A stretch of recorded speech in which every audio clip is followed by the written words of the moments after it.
In today's video, we're diving into patch 14.4 and checking out how the tier list is shaping up so far after all of the changes. Patch 14.4 was another big one with plenty of buffs and nerfs to champions, items, systems and more. So let's get straight into it and see who the biggest winners and losers are so far. Starting off with the top lane as always, and in the S tier we have Aatrox, Camille, Darius, Fiora, Gragas, Maokai, Poppy, Twisted Fate, Urgot, Vayne and Zac. Fiora's nerfs weren't enough to take her out of the S tier just yet. Volibear makes an appearance back in the top lane tier list in the A tier, and the lethal tempo changes made some users like Yone really wish they could live in the previous patch forever. Illaoi got hit extremely hard this patch with the nerfs to her passive damage, and she dropped around 5% win rate in Emerald Plus. She was pretty atrocious at the start of the season, then super OP for a patch or two, and now looking pretty average after this nerf seems to have hit her much harder than expected. Don't get me wrong, she is still definitely playable, but not OP anymore. Renekton got some nice buffs to his Q, E and ultimate this patch, and he was for sure in need of some love. So it's great to see him back in the patch notes. Unfortunately though, these didn't really make enough difference to bring him up from the B tier just yet. He's feeling a bit better to play now and has a little more scaling in the late game, but still struggles to make his mark with enough impact later on compared to all those split pushing duelists that can simply just outmatch him.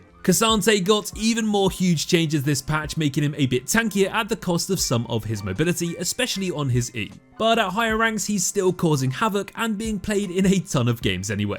Due to his fall in win rate at lower ranks, we have moved him down to the B tier, but kept him higher up in our high elo tier list, which don't forget you can check out over on our website by clicking the link in the description. Moving into the jungle now, and in the S tier we have Bel'Veth, Brand, Briar, Evelynn, Ivern, Kha'Zix, Master Yi, Nidalee, Nocturne and Viego. Not too many champion buffs or nerfs here this patch, but AP picks like Brand, Eve and Nidalee continue to 1v9 in a ton of games, and snowballing carries like Kha'Zix, Yi and Bel'Veth are all having great success here too. One champion that did get changed this patch was Rek'Sai though, and unfortunately despite Riot's intentions, her re-rec release didn't really go to plan at all, with several bugs, issues and problems. Riot have already addressed this and plan to release some pretty big changes in the next patch 14.5. So if you have played her so far this patch and she didn't feel too great, hopefully you'll have a better experience next time. Volibear is also back into the A tier after his buffs this patch, and it's about time really because he has been forgotten about for a pretty long time now. He has been a bit tricky to balance though in the past because of just how strong he is when he gets a bit overbuffed. And especially due to his relatively easy to play kit, it makes him a real problem at lower ranks. So far so good for these changes though, bringing up his win rate to a nice and more than healthy level and starting to bring his popularity back up gradually too. So give him a go if you haven't already.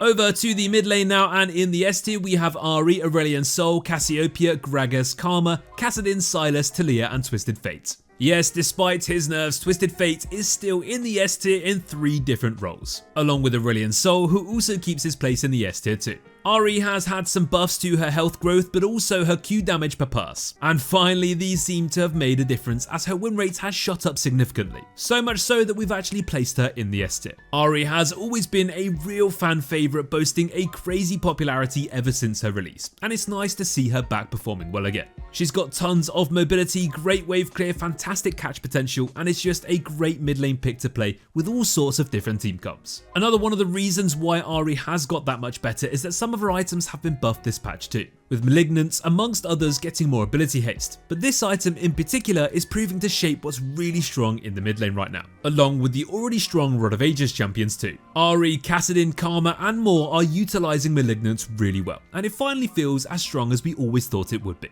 Aside from that, the mid lane assassins like Qiyana and Talon are not to be underestimated either, but they are performing much better at higher ranks like Master Plus, hence why we've not got them in the S tier. Down to the bot lane now, and in the AD carry S tier we have Senna, Seraphine, Smolder, Twisted Fate and Vayne. Kalista and Varus take a hit as these were nerfed this patch in an attempt to make them more balanced in the pro play. Senna remains as one of the strongest AD carries and supports in the game, and Seraphine keeps her place as an AD carry imposter in the bot lane. So Smolder got some changes this patch in an attempt to nerf him a bit, with his early W power being hit, but realistically this champion is just way too strong once he's stacked up with that inbuilt Elder Dragon passive, allowing him to simply demolish teams in the late game. The reason why Smolder is so strong now is that people are just building all sorts of tanky items later on him too, and therefore not only does he deal enough damage to kill all his enemies by himself in the late game, he's not that punishable either. Do not be fooled by Smolder's somewhat lackluster stats, because if you look at his pick ban rate and you've played some of him or played some games against him, you will already know just how powerful he can be. Kai'Sa got a minor buff to her ultimate this patch alongside some positive changes to Terminus, and this on-hit build with Kraken, Terminus and Rageblade just feels really great to play with. In the past, Kai'Sa has always been a very dominant AD carry in the meta when she is relevant, and we think she's not far away from making her big comeback soon this season. You've got the on-hit build, but you've also got the Eclipse into full AP Path 2, which is also having great results at the moment. We've moved Kai'Sa up to the A tier this week as we feel she's really underrated. So give her a go and let us know how you guys get on. If you want to explore more about Kai'Sa's builds and runes, then click the link in the description and head to our website to see them all for yourself.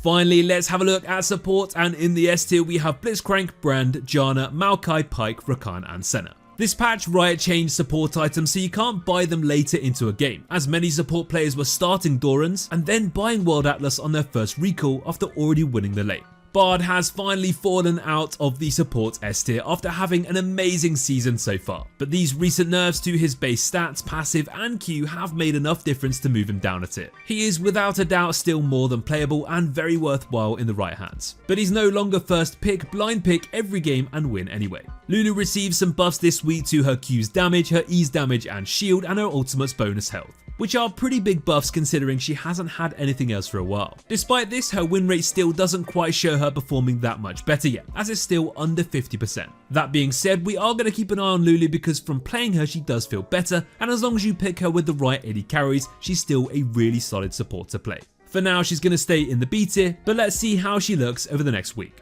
Thresh's buffs this week to his base stats, his E's damage and his ultimate's cooldown have brought him back up to the A tier. He has really been struggling so far this season and hasn't really had too much presence compared to many of his other strong supporting rivals. But now he finally feels like he's on his way back to the top. Thresh has always been one of the most fun and rewarding support champions to play, so if he makes a comeback, we're all for it. So to sum up this patch, we recommend the 5 best champions in the game you guys can main this patch are Gragas, Maokai, Brand, Twisted Fate and Senna. Gragas can be played top, jungle and mid and even support too, with amazing damage, impressive engages and tons of disruption. Despite those nerfs, Maokai remains the only god tier champion in this list for us, boasting insane win rates in support and in the top lane too. Brand is still dominating the jungle but also stomping as a support and even winning loads of games in the mid lane too. Twisted Fate has been off the scale since his changes allowed him to shine as an AD pick. And in the top lane and the bot lane he is popping off with this attack speed setup. He's also still dominating the mid lane meta too, with that AP burst build still proving really strong. Finally, Senna is playable in both of the bot lane roles, whether you fast and let your lane partner farm so you can collect soul stacks, or whether you just take all that lovely farm yourself. It really doesn't matter because either way she's strong early and ridiculously powerful in the late game. Well, that brings us to the end of our patch 14.4 updated tier list video. Don't forget to check out Mobalytics.gg before you go to stay up to date with all the best builds and runes, as well as so much more amazing information and advice to help you rank up this season. Thanks for watching guys, and we'll see you in the next one.